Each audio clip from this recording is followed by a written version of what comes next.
As we move into the second half of 2010, how does the American economy function differently from the way we lived just 3 or 4 years ago? That was among the topics discussed at the Aspen Ideas Festival.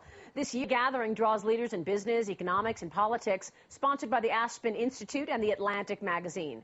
My next guest spoke at the festival. Richard Florida is author of The Great Reset: How New Ways of Living and Working Drive Post-Crash Prosperity. Richard, great to have you on the program. It's great to be here. Thanks, Maria. Thanks so much for joining us. So we've had a volatile stock market first half of the year, uncertainty over government policy coming out. It feels like this so-called reset, as you appropriately call it, is continuing.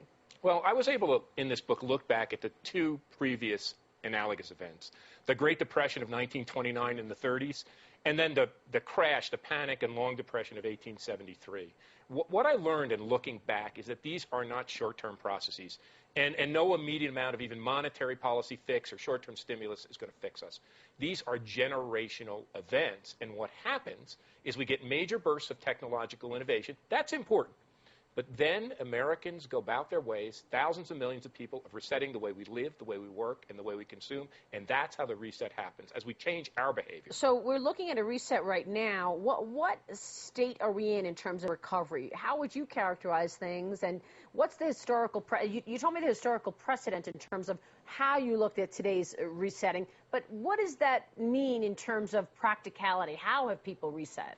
Well, I think it's that family that was living out there in a 5,000-foot ex-urban mansion that's saying, I can't endure the long commute. I can't endure those energy prices. I can't take those high house mortgage programs. I'm going to move back to a closer, more walkable neighborhood and commute by transit. It's that young person who's putting off buying a house, who's continuing to rent and save their money. I think we're moving in this country to a whole new way of living and working, hopefully forging stronger communities, but denser, more compact, more walkable areas. This doesn't happen overnight, though. It takes a long time for these changes at the individual level to amount to a reset at the social level. So it sounds like people really need to adapt to the changes going on around us. So for our viewers, what do we all need to know? I mean, this week we had the latest ISM Services Index on economic growth.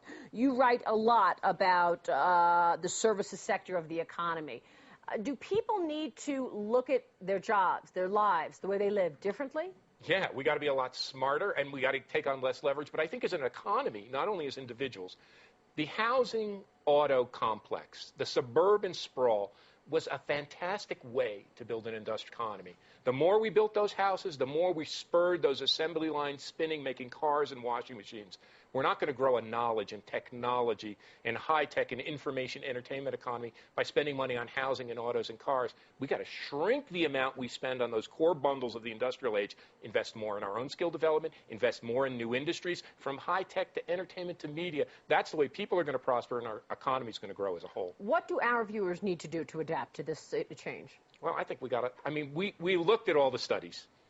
People who have their financial act together from people who don't have their financial act together. It's the people who spend too much money on two things. They overbuy housing and they overbuy cars. The spenders are the car buyers and the house buyers. The savers are the ones who buy a house or rent an apartment they can afford, spend less on transportation. So I think that's where we got to head. We got to get off this addiction to housing and cars and just spend within our means, but make sure we can have a great life for us and our families. Yeah, get off the addiction of debt.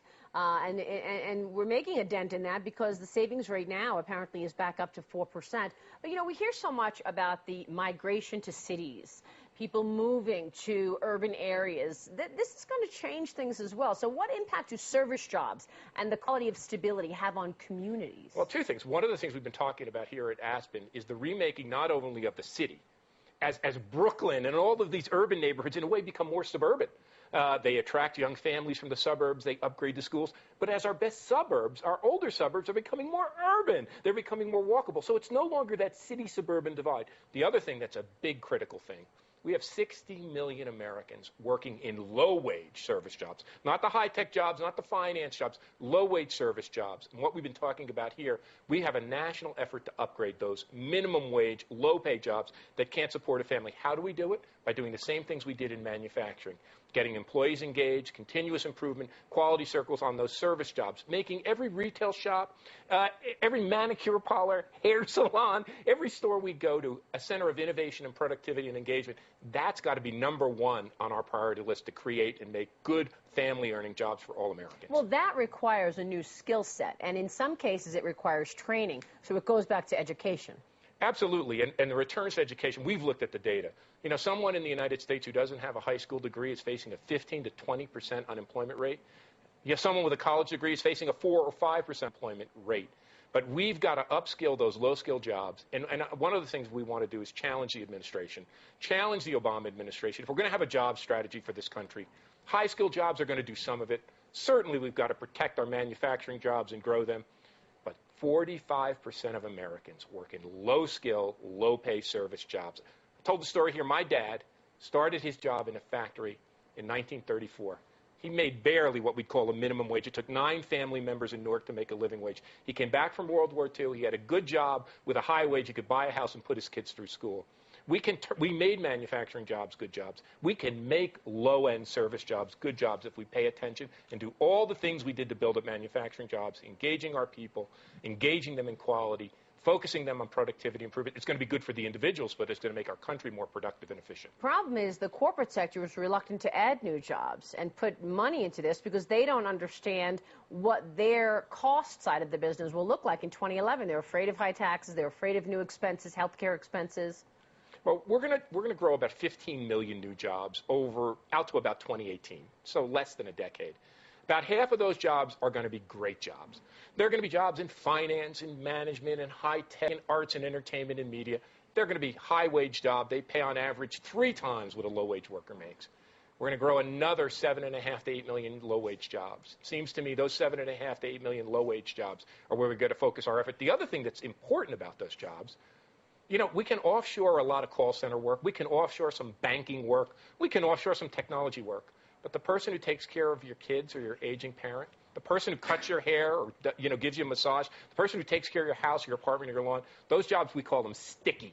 They are locationally rooted. Those jobs, it's going to be hard to offshore them if you can ever do it. So we need a national effort to make those jobs good jobs to strengthen families and communities. That's a great point, actually, really important. Let me ask you about this on a global basis, because the European debt crisis has really caused a lot of people to worry about, American investors worry about debt and their own individual stories. European Central Bank President Jean-Claude Trichet warned this week that the Eurozone's recovery will be uneven at best. So put this in context on a global perspective. How vulnerable is our American recovery to events around the world? Very.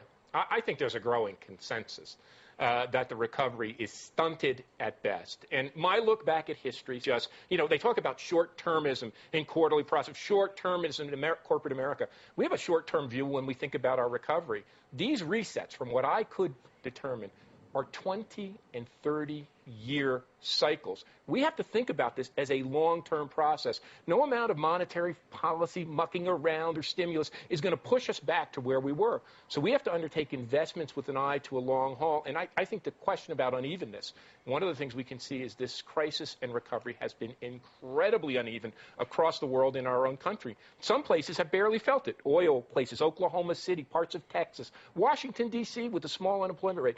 Other places have been devastated. So if we want to build a country that can grow as a whole, we've got to focus on how uneven this crisis and recovery has been and how to support a stronger, more unified recovery in the future. So bottom line, how do we upgrade those low-wage jobs? Well, I think it's simple. Every person who's doing a job has the ability to innovate. Remember on our factory floors, you remember this, when we saw those workers as a liability, they were a cost, they couldn't contribute to quality, and then those Japanese companies came along and said, you know what, we view the worker as a source of continuous improvement in quality. We can have their input, put them in teams, get the supply chain involved. The best service companies across our country and the world are engaging their employees. Who's more important if you're selling shoes or selling retail goods? Person picking up a call, the person greeting a customer.